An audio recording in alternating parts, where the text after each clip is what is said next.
तो हम पढ़ रहे थे कि type of sewage system available, कैसे हम सीवेज सिस्टम को डिस्पोज करते हैं, कैसे उन्हें ले जाते हैं, क्या क्या क्या टाइप होता है। पर्टिकुलर उन 3 टाइप में कैटेगराइज किया जाता है।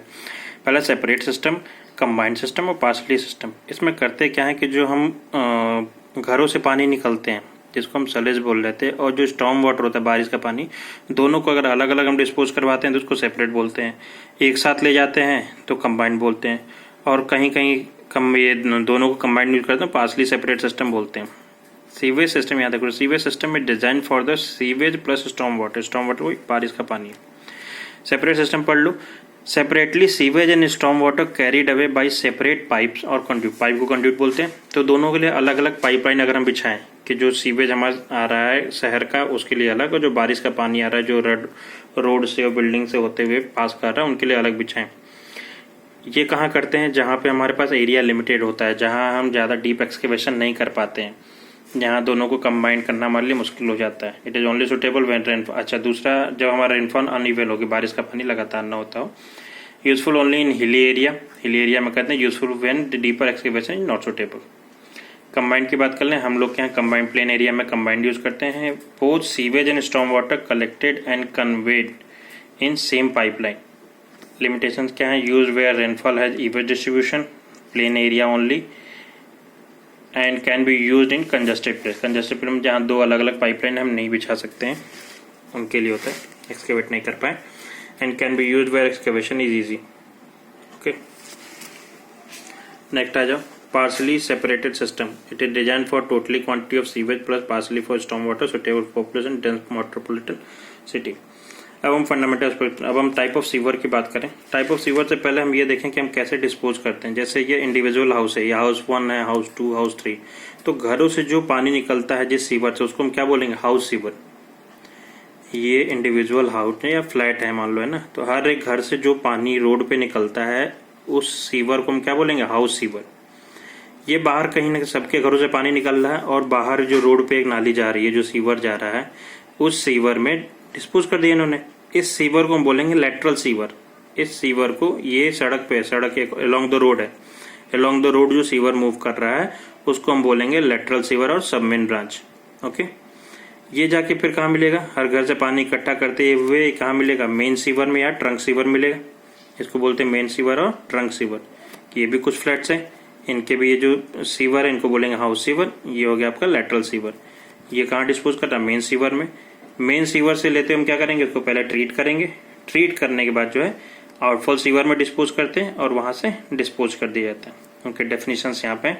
हाउस सीवर किसको बोलते हैं? The discharge that are coming from the house and dispose at the inlet point of the lateral sewer is known as house sewer. Already बता चुके हैं। लेटरल सीवर जे 2011 में क्वेश्चन पूछा था। लेटरल सीवर किसको बोलते हैं? The discharges that are coming from the various independent house will be collected in the lateral sewer and from there the entire sewage is laid to be main sewer. जहाँ से main sewer में dispose कर दिया जाता है। Main sewer किसको बोलते हैं? द कंड्यूट और pipe which carries out the entire sewage and sewage waste from the various sewer and takes to the treatment plant. Outfall sewer मतलब डिस्पोज करने से पहले जिस सीवर में हम ड्रॉप करते हैं उसको। It is the pipeline which take the sewage waste from the treatment plant to immediate disposal area. ये हो गया आउटफॉल सीवर। कुछ नोट्स हैं। Sewer is design for running half और फुल और 3/4। ये आपको पता है कि जब भी हम किसी सीवर को डिजाइन करते हैं उसको फुल नहीं करते, फुल के लिए डिजाइन नहीं करते, या तो हाफ या 3/4 तो फुल। ये सोचो क्यों करते हैं? क्यों करते हैं? हार्मफुल गैसेज वगैरह है और चोक आउट हो जाए, इनकी समस्या को दूर करने के लिए। सेकंड है, in the sewerage system sewage treatment should be located in low lying area. क्योंकि जो भी सीवर का पानी होता है वो हम under action of gravity flow करवाते हैं, उसके लिए हम वो लिफ्ट तो करते नहीं है। तो सीवरेज सिस्टम को, सीवेज ट्रीटमेंट प्लांट किस एरिया में होना चाहिए? लो लाइंग एरिया में, ताकि सीवेज आराम से वहां पहुंच पाए। Sewage pump pipeline is always design for a gravity flow. ये हम बात कर चुके हैं। Estimation of quantity of sewage, इसमें देखो हम क्या करते हैं कि जो भी हम total quantity of water supply, जो भी हम शहर को पानी सप्लाई करते हैं, तो हमने ये देखा है कि उसमें 70 से 80% एज ए वेस्ट वाटर हमारे पास वापस आ जाता है। The amount of discharge in the form of sewage is not equal to the amount of water supply. जितना हमने शहर को सप्लाई किया था उतना टोटल पानी तो नहीं आता है। There is some losses and the designed sewage will be estimated as 70 to 80% of total quantity of water supply. एक छोटा सा एग्जांपल है ऐसे समझने के लिए कि मान लो पॉपुलेशन आपकी 1 लाख है और पर कैपिटा इतना है, तो total quantity of water supply कितना हो गया, इतना हमने 10 ml दिया, million litre per day, MLD stand for million litre per day. तो डिज़ाइन सीवेज किसके, जो सीवेज हम डिज़ाइन करेंगे इसके 70 से 80% के लिए डिज़ाइन करते हैं। ओके, वहाँ पे हमने वेरिएशन ऑफ डिमांड पढ़ा था। यह है एस्टिमेशन ऑफ क्वांटिटी सीवेज की।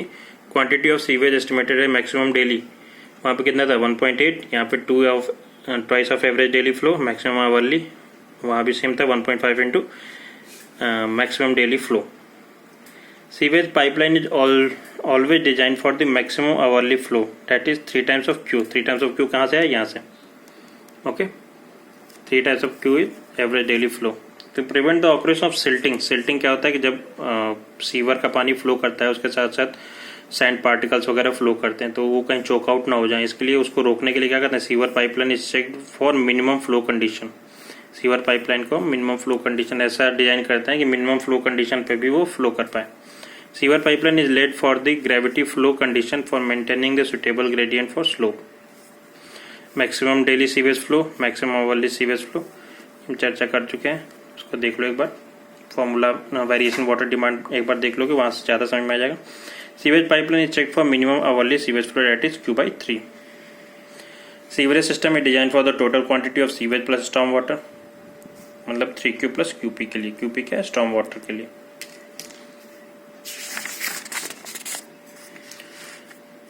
ये आपका है storm discharge. Storm discharge is the run off from the roads, buildings and other catchment areas. Run off is equal to rainfall minus losses. Losses मतलब evaporation वगैरह होकर जो भी निकलता है वो क्या होता है, लॉसेज। अच्छा, पंपिंग और लिफ्टिंग सिस्टम कितने साल के लिए डिजाइन करते हैं, 5 से 10 साल के लिए, on the basis of maximum daily demand. Design period of water treatment plant 15 से 20 साल के लिए, और सब मेन और मेन जो है 35 से 50 साल के लिए हम डिजाइन करते हैं। पहले ही हम पढ़ चुके हैं। Okay, thank you.